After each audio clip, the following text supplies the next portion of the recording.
Konnichiwa minasan, Deska des. Oke, di video kita kali ini saya akan membahas tentang program apa yang saya ikuti untuk bisa sampai ke Jepang sekarang gitu. Dan ini sekalian untuk referensi juga buat teman-teman yang sekarang di bangku SMA atau yang sudah lulus SMA nanti mau memutuskan kuliah di mana atau mau langsung kerja gitu ya. Nah, saya sekarang itu lagi di Jepang menggunakan visa pelajar, dan program yang saya ikuti itu namanya OSIP dari LPK OHM. Nah, jadi OSIP itu kepanjangannya Overseas Student Internship Program. Nah, itu kerjasama antara LPK OHM yang ada di Bandung sama universitas-universitas Indonesia yang punya jurusan sastra Jepang atau pendidikan bahasa Jepang. Nah, untuk list universitas yang udah kerjasama sama USIP itu minasan bisa lihat di sini. Nah, jadi mungkin nanti teman-teman bisa menyiapkan diri gitu kan sebelum lulus SMA, atau kalau udah lulus SMA mau nentuin mau masuk kemana, itu bisa di salah satu universitas yang tadi gitu, kalau mau mengikuti program yang sekarang saya sedang ikuti. Nah, jadi OSIP ini dia punya banyak job ya, sebenarnya punya banyak bidang. Kayak kalau saya sendiri di restoran, terus ada teman-teman saya juga yang di perhotelan, terus bukan perhotelan tapi di golf gitu. Nah, katanya juga ada yang di perhotelan sama yang lain-lain juga ada gitu. Nah, tapi untuk sejauh yang saya ketahui, teman-teman saya itu adanya di di resto sama di golf gitu ya.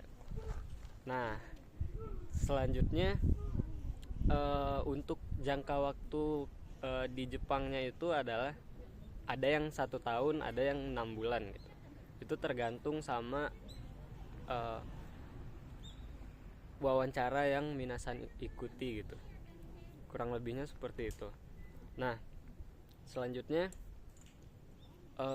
mungkin kita langsung bahas tahapan-tahapan yang saya lalui aja gitu ya. Jadi di sebelum sampai ke Jepang ini, di paling awalnya itu kami diminta untuk mengisi formulir yang berupa CV gitu ya. Jadi di sana ngisi biodata, kalau ada pengalaman dicantumkan, dan saya sendiri pengalaman kerja sebenarnya belum begitu banyak gitu ya. Cuman ikut organisasi gitu. Itu saya cantumin di CV gitu. Nah, kalau nantinya kita udah kirim CV, sebelumnya pastikan ya universitas yang teman-teman tuju itu emang udah kerjasama sama OHM gitu ya. Soalnya kalau universitasnya walaupun punya jurusan sastra Jepang tapi belum punya kerjasama sama LPK OSIP, ya mungkin ini bukan video yang tentang itu gitu. Jadi ini khusus buat yang universitas yang udah kerjasama sama OSIP saja gitu. Nah, jadi tadi udah ngisi biodata, udah ngisi pengalaman, organisasi dan lain-lain. Itu kita kirim ke pihak OSIP-nya gitu kan. Barulah nanti kita dipanggil untuk wawancara. Sebenarnya pada tahap CV ini sepertinya tidak begitu ketat ya, penyortiran atau penyeleksiannya itu nggak begitu terlalu ketat, karena semua teman-teman saya yang apply CV-nya rata-rata kejaring semua untuk ikut wawancara gitu. Nah, barulah nanti kalau udah selesai upload CV, baru minasan dipanggil buat wawancara. Nanti ditentukan jam wawancaranya, harinya hari apa gitu, baru ikut wawancara gitu kan. Nah, ketika wawancara itu minasan ditanya-tanya tuh tentang Kalau di resto saya sendiri ditanyanya tentang bisa masak nggak gitu kan, gimana kesehariannya di kampus gitu, bisa naik sepeda atau enggak. Pertanyaannya yang simpel-simpel gitu, nggak ada yang pertanyaan yang terlalu berat, enggak gitu, santai-santai semua pertanyaannya. Terus barulah kalau udah selesai wawancaranya, waktu itu saya nunggu sekitar 1 minggu gitu, nunggu sekitar 1 minggu baru hasil wawancaranya itu keluar. Nah kalau udah keluar, sebenarnya antara enggak, kalau wawancaranya udah keluar baru minasan mengurus berkas-berkas nanti yang akan di list dari pihak OSIP-nya gitu, akan dikirim ke minasan, nanti tinggal disiapkan gitu. Kalau minasan di Universitas Andalas itu dia gimana ya, sudah dibantu sama pihak kampusnya, jadi minasan tidak perlu terlalu banyak bikin dari awal lagi gitu kan surat-suratnya, karena sudah ada template-nya dari kampus gitu. Sama dari pihak OSIP juga ada beberapa template yang sudah diberikan gitu. Nah berkas-berkasnya itu ada apa aja? Nah kalau seingat saya itu ada berkas surat persetujuan orang tua gitu kan, surat rekomendasi dari dosen PA, persetujuan dari ketua prodi gitu kan, sama dan lain-lain gitu. Nanti saya cantumkan di sini, minasan bisa lihat kurang lebihnya. Nah kalau minasan di Universitas Andalas nanti sudah ada template-nya, minasan tinggal tanda tangan gitu kan kalau setuju sama isi dari suratnya gitu. Nah selanjutnya barulah minasan mengajukan surat-surat untuk apply COE gitu ya kan. Ya. COE baru visa turun gak sih?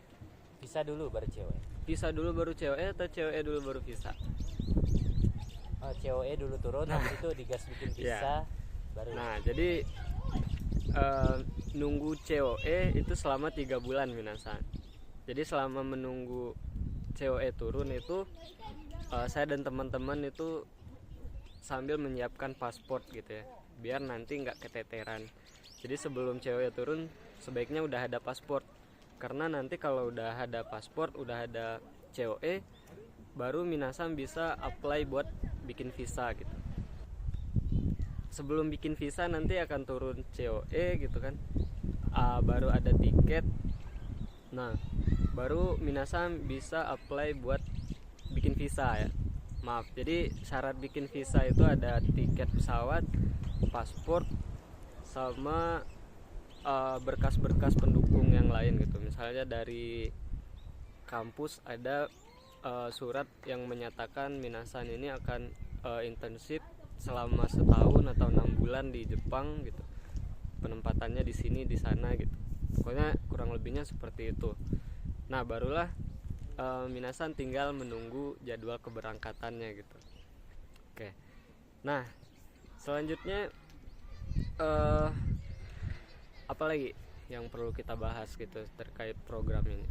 Sepertinya udah saya sampaikan semuanya, tapi kalau minasan masih ada pertanyaan gitu kan, dan penasaran gitu, maupun tentang kehidupan di Jepang itu gimana, mungkin tips ngirit di Jepang gitu kan, atau terkait program internship ini gitu. Nah nanti tanyakan di kolom komentar, saya jawab di video selanjutnya atau langsung di kolom komentar juga bisa. Nah mungkin segitu dulu minasan untuk video kita kali ini. Mungkin minasan mau melihat dulu penampakan taman di dekat rumah saya, di tempat kami. Nah ini banyak orang Jepangnya, terus ini bunga sakuranya udah mulai mekar gitu. Oke, sampai jumpa di video selanjutnya minasan.